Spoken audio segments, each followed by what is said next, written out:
गरीब की बारिश। शहर की कच्ची बस्ती में एक गरीब मजदूर कालू रहा करता था। कालू के घर में उसकी पत्नी जानकी थी।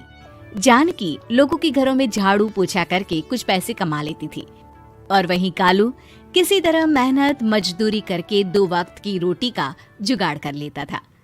कुछ दिनों से हो रही बारिश के कारण कालू की मजदूरी बंद हो गई थी। अरे जानकी, इस बार तो बरसात ने हद ही कर दी, रुकने का नाम ही नहीं ले रही। कुछ समझ में नहीं आ रहा, अगर इसी तरह काम पर नहीं गया तो 2 वक्त की रोटी का जुगाड़ कैसे होगा। अरे तुम चिंता क्यों करते हो, बारिश का क्या है, 1 आध दिन में रुक जाएगी और उसके बाद में फिर से काम शुरू हो जाएगा। अरे 3 दिन तो हो गए, बरसात तो रुक ही नहीं रही है और आगे भी रुकने के कोई आसार नहीं दिख रहे। तो क्या हुआ, तुम्हारा काम बंद हुआ है ना? मैं तो अभी भी लोगों के घर झाड़ू पोछा करने जाती ही हूँ। मेरे पगार से कुछ दिन तो निकल ही जाएंगे। अरे घर का खर्चा तो हम किसी तरह चला लेंगे जानकी, लेकिन ये जो छत टपक रही है इसका क्या करेंगे? ये बात तो आपकी सही है। हमारी झोपड़ी अब काफी पुरानी हो चुकी है और इसके छप्पर में भी कई सारे छेद हो गए हैं। रात भर पानी टपकता रहता है।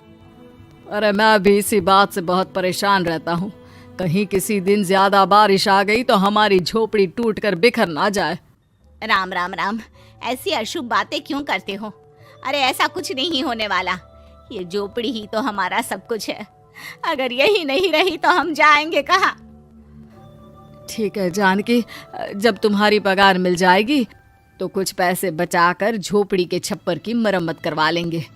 शायद हमारी परेशानी कुछ कम हो जाए। ठीक है जी, अब ना ज्यादा परेशान मत हो। ये लो, खाना खा लो और सो जाओ।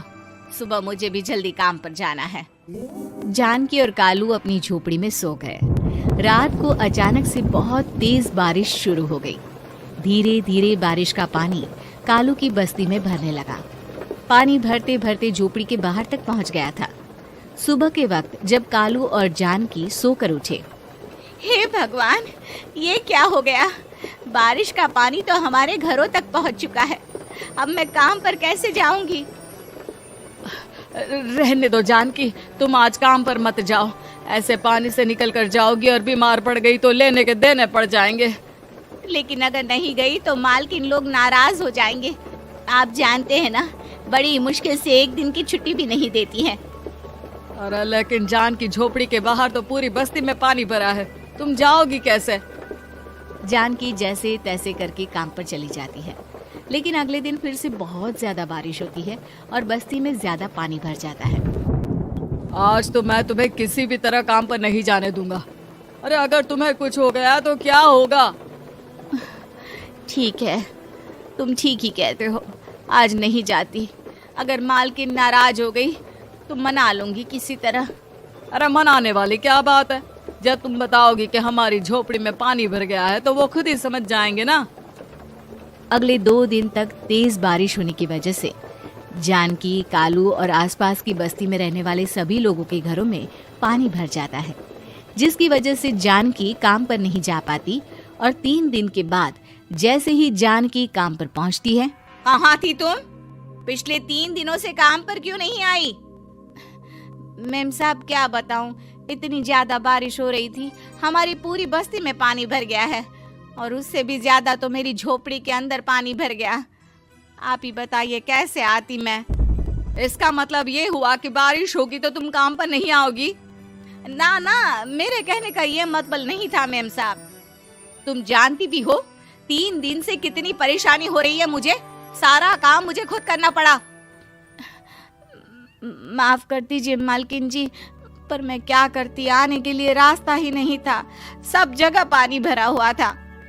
बहाने तो तुझे बहुत बनाने आते हैं। जानकी देख, अगर अगली बार ऐसा किया ना तो फिर काम से हमेशा के लिए छुट्टी। अरे ना ना मालकिन, ऐसा मत कीजिए। बारिश की वजह से मेरे पति की मजदूरी भी छूट गई है। बड़ी मुश्किल से घर में 2 वक्त खाने की रोटी का जुगाड़ हो पाता है। आप मुझे काम से निकाल देंगे तो हम क्या खाएंगे? अगर इतनी ही चिंता है तो फिर रोजाना काम पर आया करो। चलो अब जल्दी से जाकर घर का सारा काम करो। बारिश रुकने का नाम ही नहीं ले रही थी। पूरे शहर में बाढ़ जैसे हालात बन गए थे, लेकिन नौकरी जाने के डर से जानकी किसी तरह रोज काम पर जाती थी।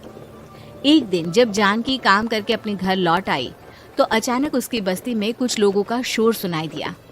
अरे लगता है बाहर कुछ हुआ है, मैं जाकर देखता हूँ। हाँ, पता तो कीजिए, ये बस्ती में लोग इतना शोर क्यों कर रहे हैं? बाहर जाकर कालू ने एक आदमी से पूछा।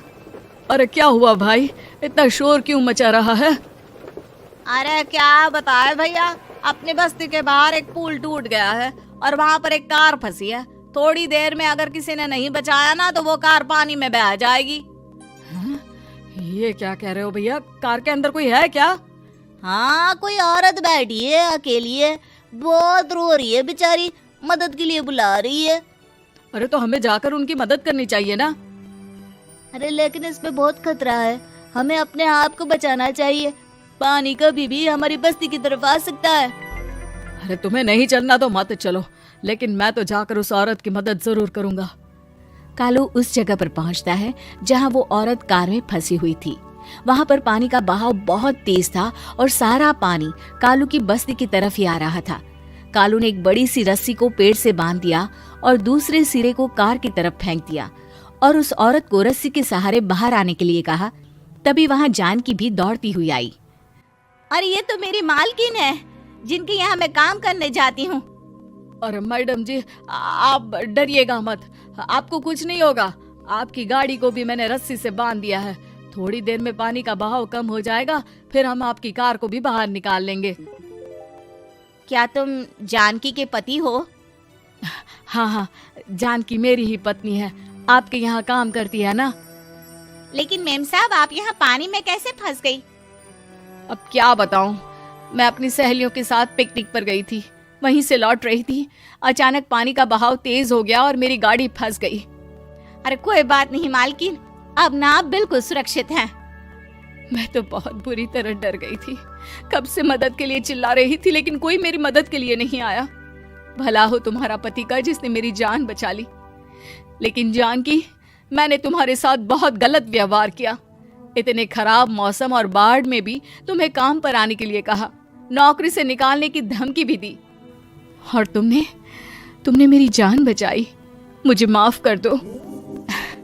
अरे कोई बात नहीं मालकिन, आपकी जान बचाना तो हमारा धर्म था। देखो जानकी, तुम्हारी झोपड़ी में जो भी नुकसान हुआ है उसके लिए मैं तुम्हें पैसे दूंगी। आज तुम्हारे पति ने मेरी जान बचाई है और आज के बाद मैं तुम्हें कभी भी नौकरी से निकालने की धमकी नहीं दूंगी। आज मैं तुम्हारी परेशानी को अच्छी तरह समझ चुकी हूँ। हम जैसे पैसे वाले लोगों के लिए अपने घर में बैठकर बारिश का मजा लेना बहुत आसान है, लेकिन तुम गरीब लोगों के लिए बाढ़ और बारिश काफी परेशानी खड़ी कर देते हैं। ये बात मुझे आज अच्छी तरह समझ आ गई है। आपका बहुत बहुत धन्यवाद मालकिन।